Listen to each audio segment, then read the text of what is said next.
write it, but I can't act unless they let me. I can't just walk up and down my room being an actress. Just as tough for a writer. Suppose they won't produce his plays. I write about the ironworker and they want Grand Dukes. I could write pot boilers, but I don't. The theater shouldn't be just a place to earn a living in. It should be thunder and lightning and power and truth. And magic and romance. No. Romance is for babies. I write about today. I want to tear the heart out of the rotten carcass we call life and hold it up, bleeding, for all the world to see. How about putting some heart into life instead of tearing it out all the time? There's no place for sentiment in the world today. We've gone past it. I guess that's why you never hear of Romeo and Juliet? That's a woman's argument. Well, I'm a woman. Why haven't I met you before? Where have you been all this time? I've been right here, in and out of every manager's office on Broadway. Me too. But I'm going to keep right on until they listen to me. And you've got to keep right on too. I will. I'm going to. You all want your dinner now, Miss Terry? It's ready. Oh, Maddie, I'd forgotten all about it. Never mind, Maddie. How about dinner with me? We'll go to Smitty's and have a couple of hamburgers. With onions? Sure. Onions. Say, what the hell's your name anyhow? Clark Gable, Spencer Tracy. Clark Gable, Spencer Tracy. Clark Gable, Spencer Tracy. Clark Gable, Spencer Tracy. Clark Gable, Spencer Tracy. Clark Gable, Spencer Tracy.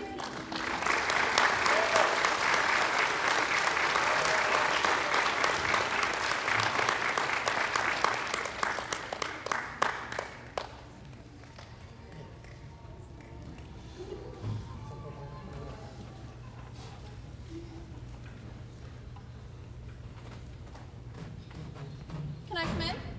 Where's Terry? She isn't back yet. Any sign of a job yet? No, not yet. Something will turn up. It always does. You know, you're a funny kid. You've been here a month and I don't know any more about you than when you came in. The rest of us are always spilling out our insides, but you never let out a peep. Nobody comes to see you, no phone calls, never go out nights. You haven't even got a picture on your dresser. Haven't you got any folks or a beau or something? Sorry, my mistake. Terry's late, isn't she? It's 11:30 and she isn't even in the last act.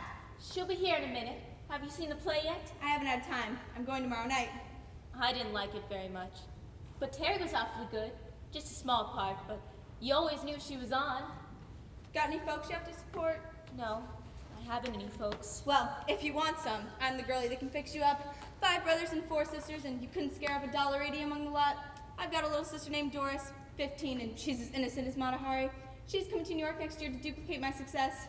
I think it'd be rather nice, having a little sister with you. Yeah, only she won't be with me much. 2 weeks and they'll have her in the home for delinquent girls. Hello. Hello, Terry. Young lady, willing, talented, not very beautiful. Finds herself at liberty. We'll double in brass. We'll polish brass. We'll eat brass before much longer. Hi, girls. Terry, what's wrong? We closed. 4 performances and we've closed. Terry, you didn't. Tonight, but it's only Thursday. Well, it seems you can close on Thursday just as well as on Saturday. In fact, it's even better. Gives you 2 more days to be sunk in. But it didn't get bad notices. What happened? We just got to the theater tonight, and there it was on the call board. To the members of the Blue Grotto Company, you are hereby advised that the engagement of the Blue Grotto will terminate after tonight's performance. Signed, Milton H. Schwepper for Burger Productions Incorporated. Terry, how ghastly. Just like that, huh? Just like that. We all stood there and read it for a minute, and then we all sort of got together in the dressing rooms and talked about it in whispers, the way you do at a funeral. Then, we all put on our makeup and gave the best damn performance we'd ever given. Any other job in the world, if you get canned, you could have a good cry in the washroom, but show business, you take it on the chin and paint up your face and go out on the stage as gay as anything. It was awfully jolly. I wouldn't have minded if Berger or somebody had come backstage and said, "Look, we're sorry to do this to you, and better luck next time." But nobody came around. Not Berger or the author or the director or anybody. They can all run away at a time like that. But the actors, we have to stay and face it. You'll get something else, Terry. You got swell notices in this one. Nobody remembers notices except the actors that get them. The movie scouts remember. What about your screen test? Yes, have you heard from that? Oh, I'm not counting on that. They might take Jean. She's got that camera face, but they'll never burn up the coast wires over me. Jean can't act. You're 10 times the actress that she is. Oh, how do you know who's an actress and who isn't? You're an actress if you're acting. Without a job in those lines to say, an actress is just an ordinary person, trying not to look as scared as she feels. Oh, what is there about it anyhow? Why do we all keep trying? I don't know. That's a question for another night. I'm heading on up. Good night. Good night. Good night. Harry, I know how sunk you feel. It's that terrible letdown after the shock is worn off. The idiotic part of it is, I didn't feel so terrible after that first minute. I thought, well, Keith's coming around after the show and we'll go to Smitty's and sit there and it won't seem so bad. But he never showed up. Harry, I shouldn't try to advise you where men are concerned. I haven't been the smartest myself. But this isn't the first time he's let you down. Don't get in too deep with a boy like Keith Burgess. It'll only make you unhappy. But I wouldn't want him to be like other people. I don't expect him to be. Part of what makes him so much fun is that he's different. If he forgets an appointment, it's because he's working and he doesn't notice. Only, I wish he had come tonight. I needed him so. Okay. I'm frightened. For the first time, I'm frightened. It's 3 years now. The first year, it didn't matter so much. I was so young. Nobody was ever as young as I was. I thought, they just don't know. But I'll get a good start and I'll show them. I didn't mind anything in those days. Not having any money or quite enough food, and a pair of silk stockings, always a major investment. I didn't mind because I felt so sure that that wonderful part would come along. But it hasn't. And suppose it doesn't next year. Suppose it never comes. You can always go home. You've got a home to go to anyhow. It marries some hometown boy like Louise. I didn't mean that exactly. I can't just go home and plump myself down on down. You know what a country doctor makes. When I was young, I never knew how poor we were. Because Mother always made everything seem so glamorous. So much fun. Even when I was sick, it was a lot of fun. Because then I got to look at her scrapbook. I even used to pretend to be sick just to look at it. And that took acting with a doctor for a father. I adored that scrapbook. All those pictures of rep company actors in wooden attitudes. And I remember a wonderful picture of Mother as Esmeralda. It was the last part she ever played and she never even finished the performance. What happened? She fainted, right in the middle of the last act. Somebody rang down and said, "Is there a doctor in the house?" And there was. And he married her. Terry, how romantic. Only first she was sick for weeks and weeks. Of course, the company had to leave her behind. They thought that she'd catch up with them any week, but she never did. Didn't she ever miss it? I mean, afterward. I know now that she missed it every minute of her life. I think if Dad hadn't been such a gentle darling, so dependent on her, she might have gone off and taken me with her. I would have been one of those children, brought up in dressing rooms, sleeping in trunk chains, getting my vocabulary from stagehands. That would have been thrilling. But she didn't. She lived out the rest of her life right there in that little town. She was stage struck till the end. There was never any doubt in her mind. I was going to be an actress. It was almost a spiritual thing, like being dedicated to the church. I never thought of the theater that way. For me, it was always convenience, because I was desperate. And now I'm using it again because I'm desperate. Oh, now I've made you blue. I didn't mean to be gloomy.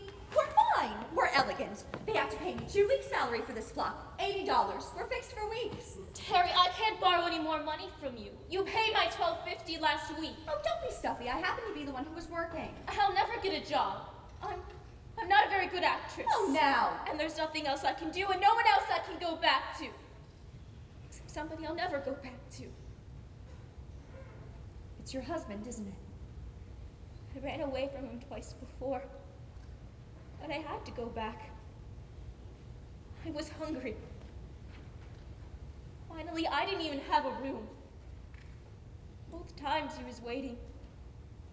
He's waiting now.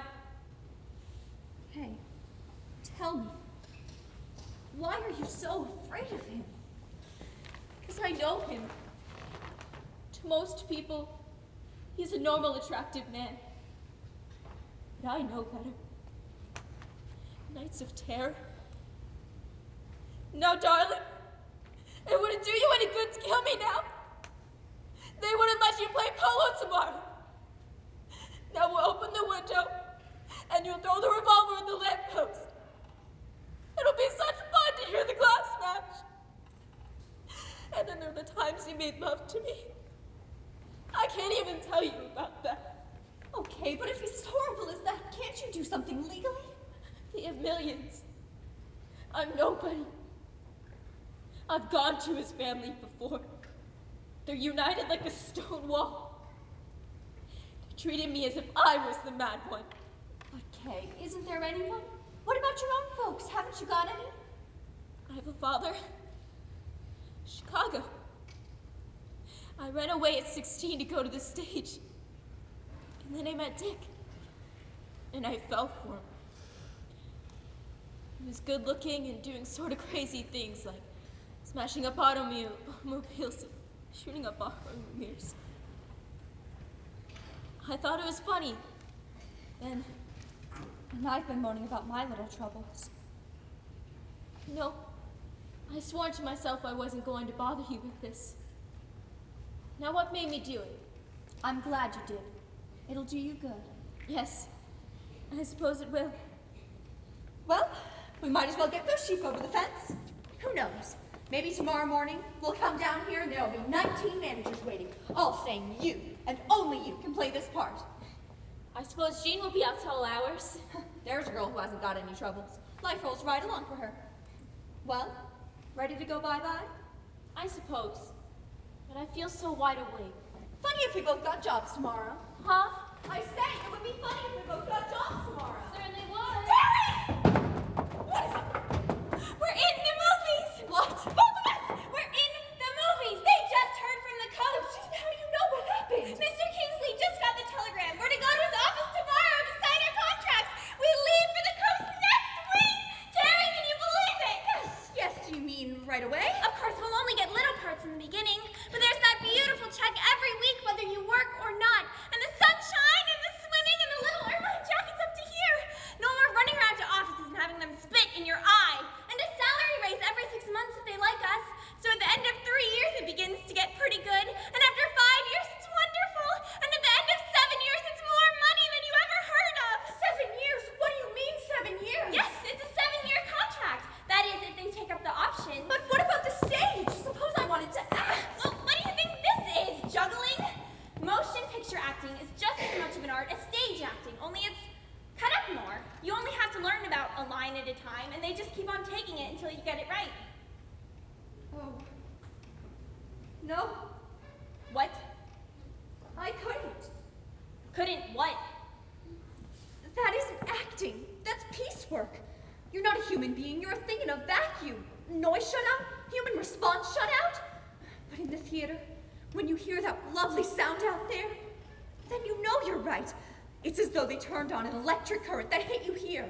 And that's how you learn to act. You can learn to act in pictures. You have to do it until it's right. Yes, and then they put it in a tin can like Campbell's soup. And even if you die the next day, it doesn't matter one bit. You don't even have to be alive to act in pictures. I suppose you call this being alive? Sleeping 3 in a room in this rotten dump? It builds you up, huh? I'm not going to stay here all my life. This is only the beginning. Don't kid yourself. You've been here 3 years, then it's 3 years more, and then another 3, and where are you? You can't play ingenues forever. Pretty soon you're a character woman, and then you're running a boarding house like old Arcot. That'll be nice, won't it? I don't know. You made me sound like a fool, but I know I'm not. All I know is I want to stay on the stage. I just don't want to be in pictures. An actress in the theater, that's what I've wanted to be my whole life. It isn't just a career, it's a feeling. The theater is something that's gone on for hundreds and hundreds of years. It's part of civilization. Right. You stay here with your civilization, eating those stews and tapiokas they shove at us, towing the mark in this female seminary, buying your clothes at Klein's. That's what you like, huh? Yes, I like it. And I suppose you like this insane racket going on all night? Yes, I do. And the Cadillac car sign going on and off like a damn lighthouse?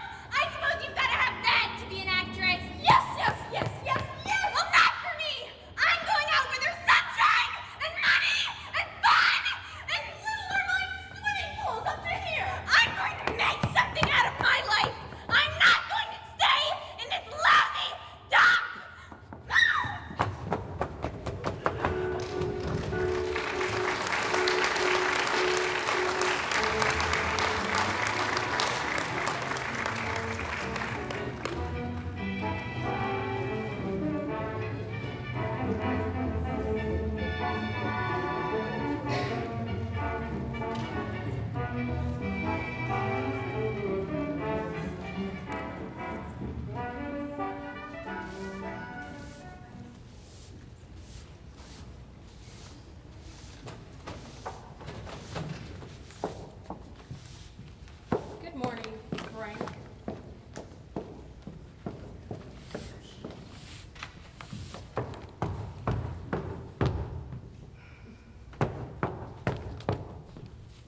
Bobby.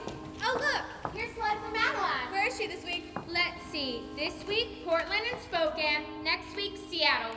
Seattle? That's her hometown. Mm-hmm. Hey, where are you going? Rehearsal. What's the rush? Leave. You're too conscientious. Never gets you anywhere in this business. Well, what does get you anywhere, if I may make so bold? Clean living, high thinking, and the occasional dinner with the manager. What time is it? Shouldn't you be at rehearsal? No, there's plenty of time. The nuns aren't called until 11:30 today. This is Robert Hendershot. Why, oh, that's Louise! I was in Wisconsin. It's a letter from Louise! Maybe it's a little stranger. She has been married a year. Hello? She's right here. The boyfriend.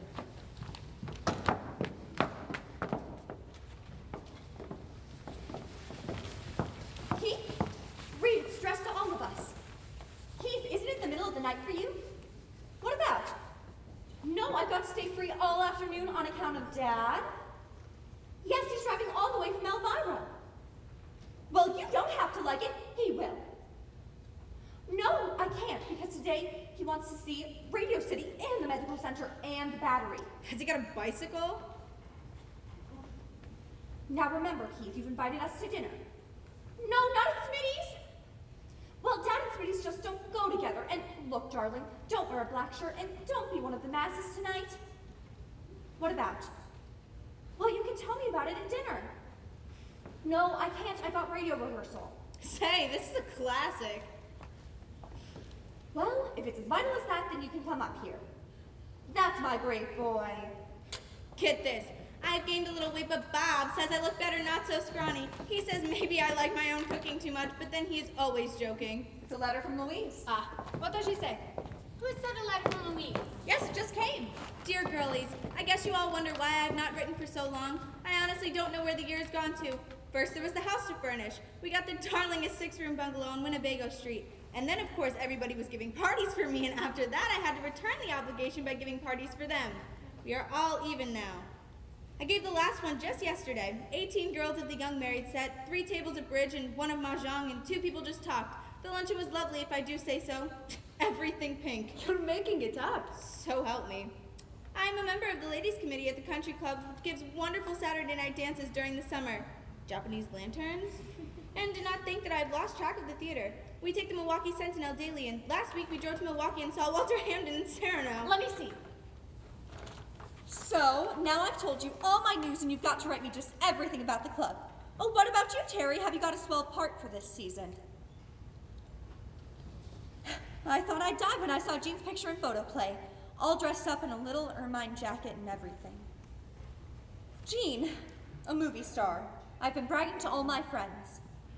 Well, if you girls think about me as much as I do about you, my ears would be about burned off. We have supper here around 6 o'clock, just as you all do at the club. And when it's over, I always think, well, the girls are all beating it down to the show shop and making up to go on and just knocking the audience cold. Only, I don't say it out loud anymore because Bob says, oh, for God's sake, you and your club. Love to old Orcutt, and for goodness sakes, right. Wow. Well, I'll never complain again. This makes my 18 a week on the radio look pretty wonderful. Everything pink. We've just been living in a bed of roses. I could have told her when she left it wouldn't work. Well, might as well be getting down to the factory. Look, Judith, think you'll be rehearsing all afternoon? How do I know? This thing I'm in is a combination of the Ringling Brothers and the Passion Play. Never know whether they're going to rehearse us nuns or the elephants. It's just that I'd love for you to meet my father, if you have time. Oh, I want to. Sounds like a cutie. I wonder what's on Keith's mind. Him getting up so early. Nothing is my guess. Judith, maybe he sold the play. Maybe. Look, Terry, where are you heading in with that guy anyhow? Why? What do you mean? You know, he's been coming around here for a year, taking up all your time, talking about himself, never considering you for a minute. Sold his play? Well, if he has, he can thank you for it. That isn't true. Don't tell me. It's nothing but a stump speech the way he wrote it. You made him put flesh and blood into it. You're talking about someone you don't understand. Okay. Did I ever brought it up? Well, goodbye. Goodbye. Oh, now you're sore at me. I never can learn to keep my trap shut, but I only said it because I think more of you than anybody in this whole menagerie. Forgiven? Of course, Judy, darling. What's that? Your radio? Mm-hmm. Makes me boil to think of an actress like you reading radio recipes for a living. 2 eggs and a fold in the beaten whites. The beaten whites, that's us. Anyhow, it's a living for a few weeks. Aunt Miranda's cooking class. Well, you're a hell of an Aunt Miranda. That's all I can say.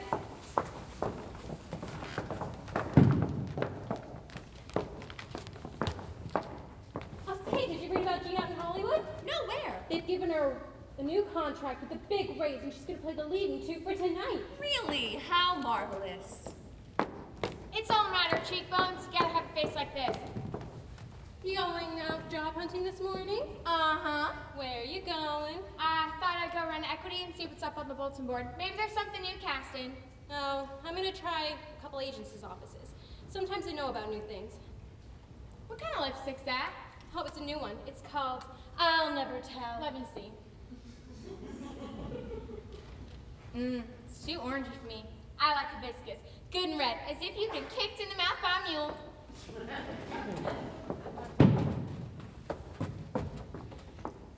Okay, could I speak to you a moment, please? I was just on my way to rehearsal. Oh, I won't detain you but a second. I just want to... Now, you must know how reluctant I always am to speak to you on this subject. I try to be as easy as I can with the girls, but after all, I have my bills to pay too. But Miss Orchid, I'm rehearsing, you know that. And once we open, I can start paying you off. I know, but plays aren't always successful, and the amount has grown rather large, so taking everything into consideration, I wonder if you'd mind a little suggestion. No. Well, it occurred to me that perhaps it might be wise if you were to find some place a little cheaper. By lucky chance, I think I know the ideal place. Of course, the girls are a little older, and it's not strictly a theatrical club, more the commercial professions. However, I think you'll find it almost as conveniently situated. 49th Street, this side of 10th Avenue. Oh, now we mustn't be upset by this. It's just a little talk. Now, let's put it out of our minds, shall we? And let me see a little smile. There. Well, we both have our day's work to do. Hi, baby.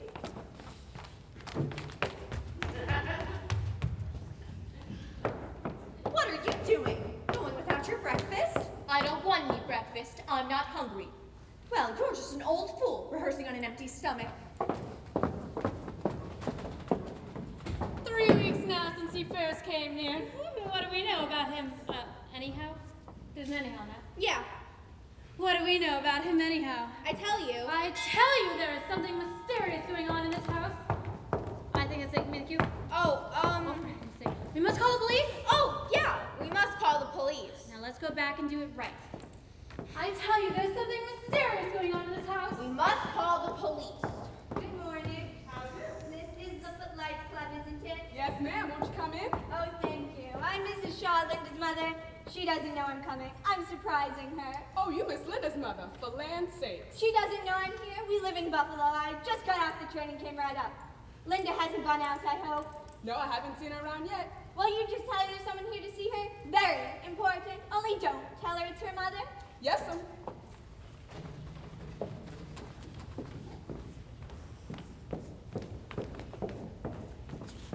Good morning. Good morning. Are you a little actress? Well, yes, sort of. Which one of the girls are you? Perhaps Linda's written me about you. I'm Susan Page. Are you acting part on Broadway? I'm in Petticoat Lane, but I'm only an understudy. Understudy? That means I play the part in case the leading woman gets sick. Oh, that's nice. And does she get sick often? Never. I'm awful sorry. I must have made a mistake. I guess Miss Linda must have gone out already. Oh dear, does anybody know where she went? Well, I'll see. Maybe Miss Orcutt knows. Oh, there she is. Miss Linda. Miss Linda. Your ma's here. Oh dear, I was going to surprise you. Why, Mother! I guess I have. Well, aren't you going to come down? Mother, how wonderful! When did you... Well, Linda Chad, aren't you glad to see me? Of course I am, Mother. Well, of all the funny get-ups. Yes, isn't it silly? Maddie, I'm sure you have work to do. Why don't you run along? Yes, Miss Linda. Linda, where did you get that coat? I've never seen that coat before. Belongs to one of the girls I had to run to the drugstore. Why, you've got on evening slippers. I just put on the first thing I could find. Linda Shaw, have you run out of your pajamas? No, I haven't. Yes, I have, yes. Linda, what are you wearing under that coat? Take off that coat! Take off that... Linda! I spent the night with a girlfriend. Oh, Linda! Mother, don't make a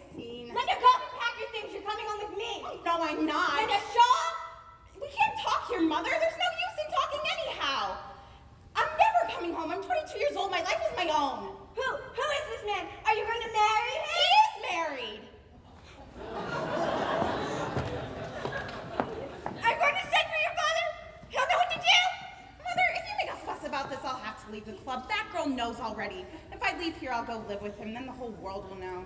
Now take your choice.